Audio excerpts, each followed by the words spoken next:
예수님의 관심 15번째. 세상의 관심과 예수님의 관심.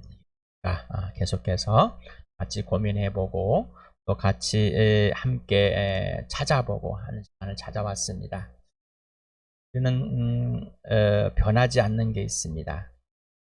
사람은 변하지 않는다고 그랬어요. 예수님이 우리를 변화시킨 것이지 내가 변한 건 아닙니다. 그러니 예수님과 함께 있지 않으면 나는 옛사람으로 당연히 살 수밖에 없습니다. 옛사람은 어떤 사람입니까? 하나님을 대적하였고 내가 옳다고, 세상이 옳다고, 또 세상이 옳다고 주장하는 것들을 내가 스스로 선택해서 내 옳음으로 바꿔서 생각했던 사람들입니다. 이 세상의 가치관을 갖고 있는 사람. 그러니 예수님을 떠나면은 예수님이 안에서, 예수님이 내 안에서 역사해서 그 사랑의 관계와 질서가 지속되지 않는다면은, 또 실제적이고 개인적이지 않는다면은 사람으로 갈 수밖에 없고, 내가 죄인이었을 때 삶을 그대로 살아낼 수밖에 없는 환자들입니다. 무엇이나 좀 한 것처럼 행해왔던 것은 차별이라고 하다 차별금지법, 차별, 차등, 구별이란 또 구분이 뭘까? 사전에서, 네이버 사전에서 이렇게 그대로 옮겼습니다. 차별이다. 둘 이상의 대상을 각각 등급 또는 수준, 차이를 두어서 구별해. 남자와 여자, 죄인과 의인, 가진 자와 없는 자, 성소자, 건물주와 세입자, 장애와 비장애. 여기서 여러분 어떤 단어를 선택하십니까? 차별, 구분, 구별. 복수를 선택할 수 있습니다. 선택하시기 바랍니다.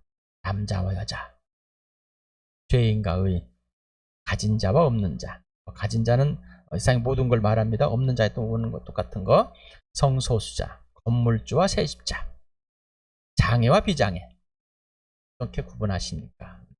믿음과 불신, 교회와 세상, 창조주와 피조물, 부모와 자녀. 어떻습니까? 구별과 차별을 어떤 것에 표시하시겠습니까?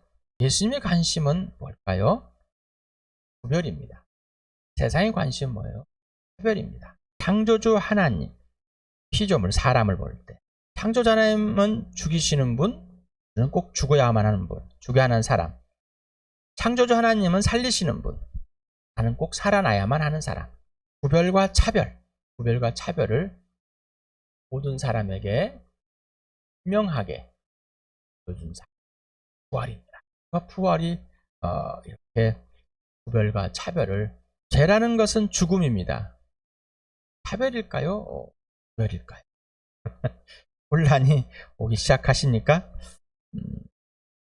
사람은 창조주 하나님의 형상과 모양대로 빚어서 영원한 하나님의 생기를 부여받아 영원한 존재이지만 창조주와 피조물의 차별 그리고 구별이 분명 확실 선명해야 됩니다. 자, 창조주와 사람, 하나님의 형상과 모양대로 만들어져서 하나님의 생기가 보여져 영원한 존재입니다.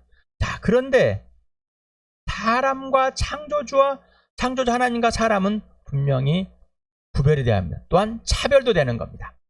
그래서 창조주와 피조물에서만 차별이 있습니다. 창조주와 사람과에서만 차별이 있는 것이지, 그리고 또한 구별이 있는 겁니다. 그러나 사람들끼리는 차별이 없습니다. 구별은 창조주의 관계와 질서가 분명하고 선명합니다. 남자와 여자, 어제도 이제 기장을 이렇게 모여서 하면은 남자를 만들고 여자를 만들었어요. 구별을 했습니다. 그런데 남자는 머리가 되고 여자는 또 없는 배필이 됩니다. 그런데 남자는 살 중에 사요, 뼈 중에 뼈다. 생명을 걸고 아끼는 사람입니다. 보호해야 할 사람입니다. 역할이 있으면서 구별이 됩니다. 또한 구분이 됩니다. 근데 지금은 구분을 하지 않으려고 남자가 여자가 되려고 하고 여자가 남자가 되려고 합니다. 남편과 아내, 차별이 아니라 구별입니다. 또한 구분입니다. 질서가 분명합니다. 질서가 분명. 창조주의 하나님의 이 관계와 질서는 그 안에서 만들어진 것은 다 질서가 있습니다. 왜 그랬을까? 왜 그랬을까? 질서가 없는 것은 무질서가 돼버립니다. 질서가 있습니다. 그래서 이 질서, 남편이 주인의 역할, 아내는 남편을 돕는 역할. 그래서 어떻게 해요? 남편에게 순종하십시오. 그런데 남편에게 순종하듯이 남편도 아내를 예수님 나를 사랑같이 사랑하십시오. 목숨을 걸고. 자, 똑같은 겁니다. 똑같은 관계예요. 자, 그래서 예수님께 먼저 둘이 순종하고 그리고 서로 순종하는 겁니다. 근데 세상이 이걸 바꿔버렸습니다. 거짓말쟁이에 속아가지고 하나님을 떠나서 이런 게 없어져 버린 것이죠. 자, 부모와 자녀도 마찬가지입니다. 구별되어서 또한 분명한 질서가 있는 겁니다. 분명한 질서가 있는 겁니다. 또한 부모를 하나님과 같은 존중하고 존경해야 할 존재. 왜? 하나님께서 부모를 통해서 낳았기 때문에. 그래서 예수님이 아버지와 아들의 관계를 보여줬습니다. 이게 이 땅에서의 아버지와 부모와 자녀의 관계입니다. 자, 이게 구분과 구별이 분명하지만 창조주 하나님의 관계와 질서가 또한 분명하고 확실하고 선명합니다. 우리는 그거를 포기하려고 했습니다. 자, 세상이 뒤집어지고 엎어지고 뒤틀려서 이 진짜를 다 거짓되게 만들어버렸어. 그러니까 약자는 피해자가 되어버렸어. 여자는 항상 피해자가 돼서 갑이 되었고 소유물이 되어버렸고, 뭐 그렇게만 했습니까? 강자들은 사람을 노예로 삼았습니다. 상품을 막 가치로 바꿔버렸습니다. 그것들을 또한 기독교라는 사람들, 미국도 마찬가지입니다. 흑인 노예들을 잡아와서 팔아먹고 죽이고 거기서 찬송하고 예배하고, 이렇게 하나님을 떠나버렸기 때문에 하나님과의 창조주와의 관계와 질서가 완전히 깨져버렸기 때문에 그런 악랄한 짓을 할 수밖에 없습니다. 그리고 차별합니다. 자기 스스로가 뭐 높다고 그러고 노예로 만들어서 내가 강하다고 아내들을 차별합니다. 힘이 있다고, 돈이 있다고, 학식이 많다고, 학벌이 있다고. 그것은 틀렸습니다. 거짓입니다. 가짜입니다. 이거는 범죄입니다. 라는 겁니다. 죄를 범했습니다. 누구에? 하나님께. 다른 나라를 강자라고 약탈합니다. 러시아가 우크라이나를 침략한 것이 당연한 겁니까? 그런데 4대 주자는 당연한 걸 생각하고 있습니다. 힘이 있는 자들은 그렇다는 것이 당연한 겁니다. 전쟁, 실질적으로 사람을 죽이지 않으니까 오히려 돈을 가지고 전쟁을 합니다. 돈 전쟁. 엄청나죠. 우리나라 돈 전쟁이 언제 당했습니까? IMF 때. 외국 자본들이 그냥 줍줍했습니다. 요즘 말로 줍줍. 막 떨어지니까 막 죽어갔습니다. 노렸습니다. IMF에서 1조에서 해서 3조를 남겨놓고 튀어버립니다. 수많은 빌딩들을 헐값에 사가버렸습니다. 수많은 기업들을 헐값에. 그게 바로 돈 전쟁입니다. 경제 전쟁입니다. 여기에서는 사람을 죽이지 않고 돈을 다 없애려고. 그리고 어떻게 해요? 돈의 노예가 만듭니다. 로마서 3장 22절 같이 읽겠습니다. 시작. 그런데 하나님의 은은 예수 그리스도를 믿는 믿음을 통하여 오는 것인데 모든 믿는 사람에게 미칩니다. 거기에는 아무 차별이 없습니다. 예수님이 믿음을 가지고 오는데 차별이 없다. 하나님께 옳다하고 하나님의 공의, 하나님의 옳으심, 의로우심에 올 수 있는 것은 뭐예요? 믿음에서 나오는 겁니다. 차별이 없습니다. 로마서 10장 8절에서부터 12절까지 같이 읽겠습니다. 시작. 그러면 그것은 무엇을 뜻합니까? 하나님 말씀은 내게 가까이 있다, 내 입에 있고 내 마음에 있다 하는 말씀이 있습니다. 이것은 우리가 전파하는 믿음의 말씀입니다. 당신이 만일 예수는 주님이라고 입으로 고백하고 하나님께서 그를 죽은 사람들 가운데 살리신 것을 마음으로 믿으면 구원을 얻을 것입니다. 사람은 마음으로 믿어서 의에 이르고 입으로 고백해서 구원에 이르게 됩니다. 성경은 그를 믿는 사람은 누구나 부끄러움을 당하지 않을 것이다 하고 말합니다. 유대 사람이나 그리스 사람이나 차별이 없습니다. 그는 모든 사람에게 똑같이 주님이 되어주시고 그를 부르는 모든 사람에게 풍성한 은혜를 내려주십니다. 하나님은 차별이 없으십니다. 자, 죄를 범했습니다. 하나님을 떠났습니다. 하나님 마음에 두기 싫어서 하나님을 배신했습니다. 마귀에 속아서 하나님 인정하지 않았습니다. 하나님께 돌아오지 않습니다. 자, 이 죄인들에게 동등하게 차별 없이 공평하게 조건이 있습니다. 믿음으로만 뭐라고요? 믿음으로만 누구를? 예수를 믿음으로만 예수님 죽으시고 부활하셔서 우리의 주님이 되신, 처음부터 주가 되신, 우리의 모든 것이 되신, 내 인생에 개입하여서 모든 주권을 행하실 분, 이 예수님, 이 예수님을 살리셔서 주인됨을 보여줬고 그 예수를 인격으로 받아들이면 그냥 정신적으로 어떤 이론적으로 동의가 아니라 그 예수님은 죽으시고 부활해서 살아계십니다. 하나님이 살아계심을, 예수님을 죽은 사람들 가운데 살리심을, 이 부활로 하나님의 살아계심을 증명했다고 했어요. 확증했다고 그랬습니다. 또한 이 부활로 예수님이 여전히 지금도 살아계시다는 것을 확증했습니다. 그래서 하나님은 영이신 예수 영임시로 살아계십니다. 그러나 인격이십니다. 어떤 인격? 나와 같은 인격. 그래서 인격이신 예수님이 살아계셔서 그분을 주인으로 내 마음에 영접하면은 내 안에 영이 살아서 성령이 내 영을, 죽은 영을 살려서, 하나님이 인정하지 않고 죽어버린 내 영을 살려서 예수를 믿게 함으로 내 영이 살아서 예수님을 영접하게 만들고 그 예수님을 입으로 주인이라 고백하는 것. 그런데 그 예수님을 주인이라 고백할 수 있는 것은 하나님께서 그를 죽은 사람들을 살리신 분, 바로 부활하신 분이라는 겁니다. 부활하신 분. 어떤 분이라고요? 부활하신 분. 자, 부활하신 예수를 믿음으로. 그래서 이 예수님이 각자의 모든 사람에게 공평하게 차별 없이 주인이 되어 주신다는 겁니다. 주인이 되어 주신다. 차별이 없습니다. 자, 이렇게 차별 없이 예수를 믿음으로 차별 없는 은혜, 오직 하나님께서 부어주신 그 은혜로 믿음을 주신 믿음을 가지고 예수를 믿음으로 또한 그 선물로, 차별 없이 주신 선물로 구원을 얻어서 영원한 생명을 얻었고 영원한 하나님 나라에 들어가 있는 겁니다. 하나님의 자녀가 되었습니다.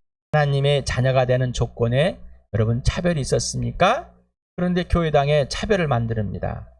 헌금하고 뭐 하면은, 뭐 열심히 하면은 천국 가는 것처럼 만들어 버렸어요. 또한 열심히 해야지만 천국이 보장이 된 것 같아요. 열심히 뭔가 하지 않으면은 보장이 안 되고 항상 잃어버릴 것만 같아요. 그러면 하나님은 차별하신 분이죠. 차별하신 분이죠. 하나님의 자녀가 되는 조건, 하나님의 아버지께 나아갈 조건은 오직 믿음으로 되어 있습니다. 부활과 죽으심을 통해 예수 그리스도를 믿는 믿음으로 의롭게 된 사람들의 모임이요, 공동체, 가족, 바로 이게 교회입니다. 차별이 없이 오직 믿음으로, 믿음의 은혜로만 구원을 받은 자와 자들입니다. 이게 바로 교회입니다. 교회와 세상은 차별이 아니라 구별입니다. 교회는 세상과 구분되어진 장소가 아니라 구별된 사람들입니다.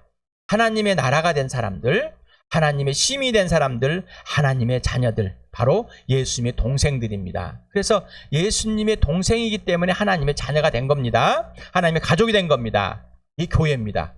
하나님의 나라의 소속으로 세상의 장소에 살고 있는 구별된 사람들이 바로 교회입니다.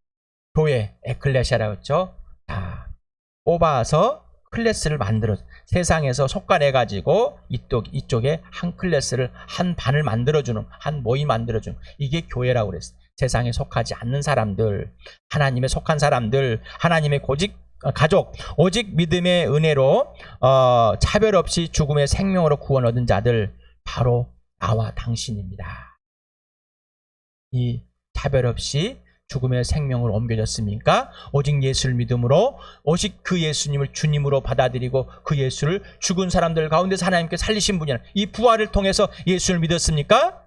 그렇지 않으면 그 예수는 가짜가 됩니다. 신자와 불신자는 차별이 아니라 구별입니다. 신자들의 모임에 불신자들이 참여할 수 있습니다. 또 불신자들 모임에 신자들이 찾아갈 수가 있는 겁니다. 교회는 신자들의 모임입니다. 신자들의 가족입니다.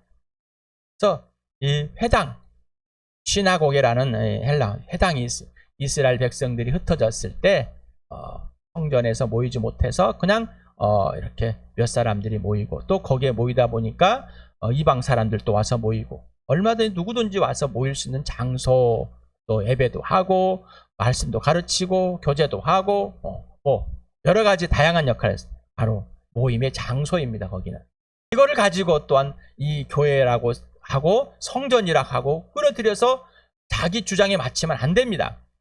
장소일 뿐입니다. 장소. 장소가 어떻게 교회가 됩니까? 하나님이 구원한 것입니까? 자, 여기 예배당 이 공간은 그냥 예배를 위해서, 모임을 위해서, 교회가 함께 모이고 있기 위해서, 교제 나누기 위해서 있는 필요한 공간일 뿐입니다. 교회가 아닙니다. 그래서 교회당입니다. 예배당입니다. 예배집이라면 교회집. 그냥 장소란 말, 장소. 야고보서를 같이 읽어보겠습니다. 시작. 나의 형제 자매 여러분, 여러분은 영광의 우리 주 예수 그리스도를 믿고 있으니 사람을 차별하여 대하지 마십시오. 이를테면 여러분의 회당에 화려한 옷을 입은 사람이 금반지를 끼고 들어오고 또 남루한 옷을 입은 가난한 사람도 들어온다고 합시다. 여러분이 화려한 옷차림을 한 사람에게는 특별한 호의를 보이면서 여기 좋은 자리에 앉으십시오 하고 가난한 사람에게는 당신은 거기에서 있든지 네 발치 앉으든지 하고 말하면 바로 여러분은 서로 차별을 하고 나쁜 생각으로 남을 판단하는 사람이 된 것이 아니고 무엇이겠습니까?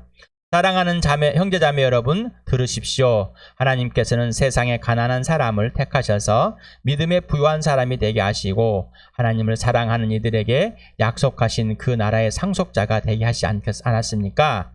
그런데 여러분은 가난한 사람을 어순 여겼습니다. 여러분을 압제하는 사람은 부자들이 아닙니까? 또 여러분을 법정으로 끌고 가는 사람도 부자들이 아닙니까? 여러분이 받드는 그 존귀한 이름을 모독하는 사람도 부자들이 아닙니까? 그러나 여러분이 사람을 차별해서 대하면 죄를 짓는 것이요 여러분은 율법을 따라 범법자로 판정을 받게 됩니다. 나의 형제자매 여러분, 누가 믿음이 있다고 말하면서도 행함이 없으면 무슨 소용이 있겠습니까? 그런 믿음이 그를 구원할 수 있겠습니까? 어떤 형제나 자매가 헐벗고 그날을 먹을 것조차 없는데 여러분 가운데서 누가 그들에게 말하기를 평안히 가서 몸을 따뜻하게 하고 배부르게 먹으십시오 하면서 말만 하고 몸에 필요한 것들을 주지 않는다고 하면 무슨 소용이 있겠습니까? 이와 같이 믿음의 행함이 따르지 않으면 그 자체만으로는 죽은 것입니다. 그대는 하나님께서 한 분이심을 믿고 있습니까? 믿고 있습니다. 잘하는 일입니다. 그런데 귀신들도 그렇게 믿고 떱니다. 나의 형제 자매 여러분, 여러분은 영광의 우리 주 예수 그리스도를 믿고 있으니 사람을 차별하여 대하지 마십시오.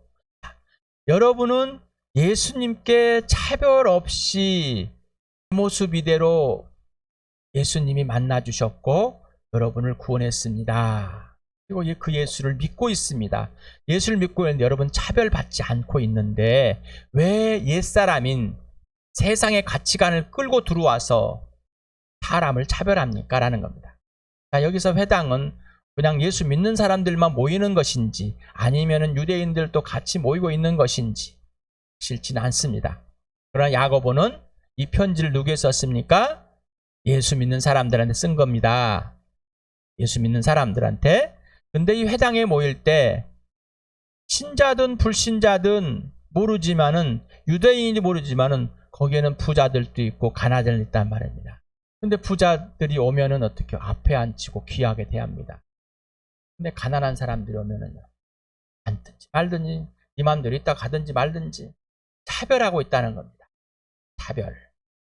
하나님께 차별을 받지 않고 구원하여서 하나님의 자녀가 된 세상에 속하지 않고 하늘에 속한 사람으로 예수께 속한 사람으로 완전히 구별이 되었음에도 불구하고 왜 그러느냐는 말이죠.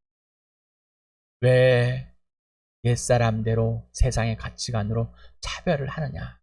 그러면 네가 차별하는 것이 범죄라고요? 범죄하는 거다.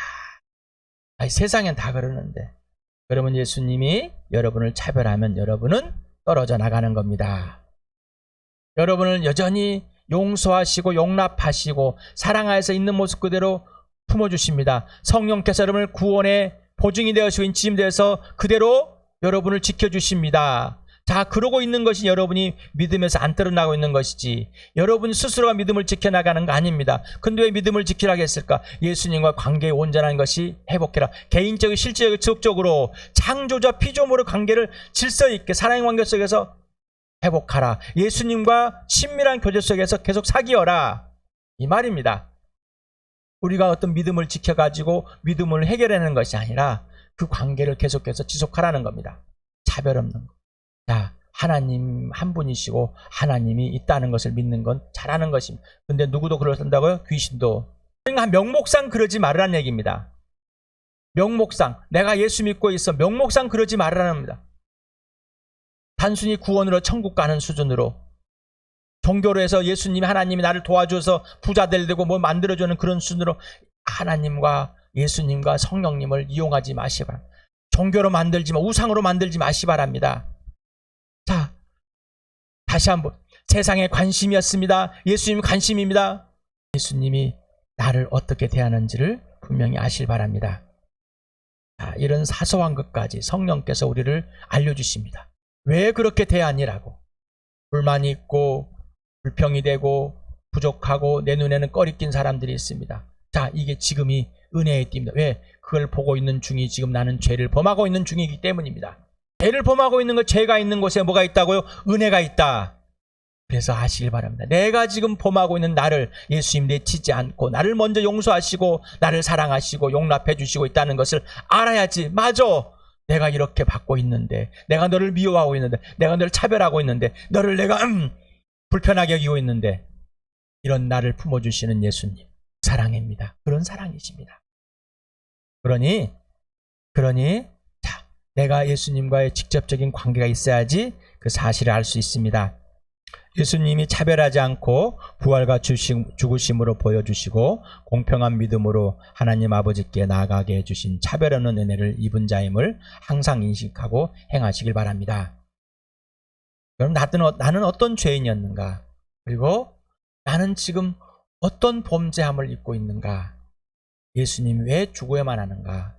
예수님을 나는 왜 죽인 사람인가? 이게 분명해야 됩니다. 제가 좀 사라지겠습니다. 며칠 전에 이거를 보여드렸습니다. 분명하라고 그랬죠. 자, 내가 주인이 되어서 내 자아가 하나님처럼 높고자 하는 이 자아, 내가 죄이었고 죄 자체였고 범죄였고 죄인이었고 내가 심판의 대상이었고 이미 죽었고 어둠이었고 사탄이었고 지옥이었고 저주였고 원수였어. 하나님, 자, 이런 내가 어떤 범죄를 했는가, 어떤 죄인에서 내가 구원 얻었는지, 하나님이 얻었는지. 죄가 클 때 은혜가 큽니다. 죄를 크게 져야지 은혜가 큰 게 아니라 내가 죄를, 하나님을 인정하지 않는 죄, 하나님을 떠나서 죽어있는 그 죄, 예수를 믿지 않는 죄, 그게 얼마나 큰지, 하나님 예수님이 죽어야만 되는 그 죄들이 얼마나 큰지 예수님이 죽어야 하는 걸 보여줬어. 그 크기, 죄의 크기를 보여줬습니다. 자, 그래서 이 죄의 크기를 알지 못하면은 우리는 금방 넘어가 버립니다. 자, 그러면서 내가 어떤 사람을 배웠습니까? 옛사람과 새사람, 죽었다 살아난 거. 죽었다 살았어. 왜 죽었어? 왜 살았어? 분명해야 되는 겁니다. 우리는 이 범죄할 때, 내가 잘못했을 때 보상해가지고 갚아버리려고 합니다. 그냥 자기 죄를 덮어버리는 거예요. 그러니까 자기가 어떤 죄를 지었는지 스스로도 갚아버렸기 때문에 알지 못하는 거예요. 제가 A를 실수를 했습니다. 그럼 B의 선행을 가지고 혼자 종교하고 있습니다. 혼자 종교하고, 1000가지 율법 중에서 한 가지만 범하면은 그 사람은 죄를 범한 사람입니다. 그런데 예수를 믿고 나서도 죄에 대해서 분명하지 않습니다. 범죄에 대해서 분명하지 않습니다. 자기의 행실로 덮어버리려고 합니다. 또한 자기 행실로 덮어주지 않으면 죄책감이 시달려버립니다. 이런 악랄한 짓 하지 마시 바랍니다. 그러니까 어떻게 해요? 예수님이 나를 차별하지 않는 사실을 믿음으로 회복했는데 그 사실을 그냥 자기 스스로 또 해결하려고 합니다. 예수님이 지시하는 대로 행하는 삶이 믿음의 삶인데 내가 선택하는 겁니다. 내가 이걸 할 수 있을까? 응, 할게. 이거 할 수 없을까? 응, 안 할게. 이렇게 하는 겁니다. 여러분에게 계속해서 말씀드린다. 예수 믿기 전에 내가 하나님의 일을 예수를 소개한 사람들을 얼마나 방해했고, 예수를 믿지 않음으로 얼마나 방해했는지, 하나님을 방해했는지 분명하라는. 그리고 예수 믿고 난 후에도 분명할 그것을 기록하라고 그랬어요. 내가 이런 범죄를 저질렀습니다. 이게 분명하고 선명하지, 확신하지 않으니까, 이런 것이 명확하지 않기 때문에 내 행위를 가지고 그걸 다 덮어버리려고 합니다. 행위로 덮는다 하면은 당신은 죽은 사람입니다. 예수님의 은혜는 필요 없는 사람이 되는 거예요. 율법으로 율법을 행함으로써 지는 구원을 얻고자 하는 사람과 동일한 사람들입니다. 먼저 구별된 삶, 은혜의 삶, 그 결과물이 차별하지 않는 삶. 먼저 교회에서 일하는, 우리가 교회입니다. 예수 믿는 사람들. 그러면 먼저 구별된 삶, 먼저 은혜의 삶, 그 결과물이 차별하지 않는 삶이 되는 거예요. 근데 내가 차별하지 않으려고 하는 삶은요, 차별할 수밖에 없어요. 그거는 내 행위로서 내 의로를 나타내려고 하는, 오직 예수 그리스도 안에서, 예수님 내 안에서 행해질 때, 성령의 인도함 받을 때만 이것이 이루어지는 겁니다. 먼저 교회에서 부자, 가난한 자, 권력자, 학벌, 병든자, 장애, 남자, 여자, 죄, 부족한 자, 동성애자, 낙태한 사람, 율법을 어긴 사람, 하여간에 사람들 어떻게 볼 것인가? 어떻게 대할 것인가? 예수 믿지 않는 사람들을 향해 또 어떻게 대할 것인가? 우리는 내 손해볼까봐, 내 마음의 감정이 상할까봐, 내 욕심이 힘들까봐, 내 재능을 발휘하지 못할까봐 벌벌 떨고 있는 사람. 여러분, 믿음으로 예수를 믿고 있습니까? 그렇다면 예수를 믿는 그 믿음의 행함을 하시길 바랍니다. 다시 한번 로마서 10장 8절에서부터 12절까지 같이 읽겠습니다. 시작. 그러면 그것은 무엇을 뜻합니까? 하나님의 말씀은 내게 가까이 있다, 내 입에 있고 내 마음에 있다 하는 말씀이 있습니다. 이것은 우리가 전파하는 믿음의 말씀입니다. 당신이 만일 예수는 주님이라고 입으로 고백하고 하나님께 그를 죽은 사람들 가운데 살리신 것을 마음으로 믿으면 구원을 얻을 것입니다. 사람은 마음으로 믿어서 의에 이르고 입으로 고백해서 구원에 이르게 됩니다. 성경은 그를 믿는 사람은 누구나 부끄러움을 당하지 않을 것이다 하고 말합니다. 유대 사람이나 그리스 사람이나 차별이 없습니다. 그는 모든 사람에게 똑같이 주님이 되어주시고 그를 부르는 모든 사람에게 풍성한 은혜를 내려주십니다. 예수 그리스도의 은혜를 입은 자입니까? 차별 없이 믿음으로 예수님을 주인으로 영접했고 여러분의 주인 되셨습니까? 그 은혜를 입은 자이면 이제 옛사람의 그 차별의 삶이 아니라 구별의 삶, 그리고 하나님과 나 사이는 분명한 차별의 삶을 누리시길 축복합니다.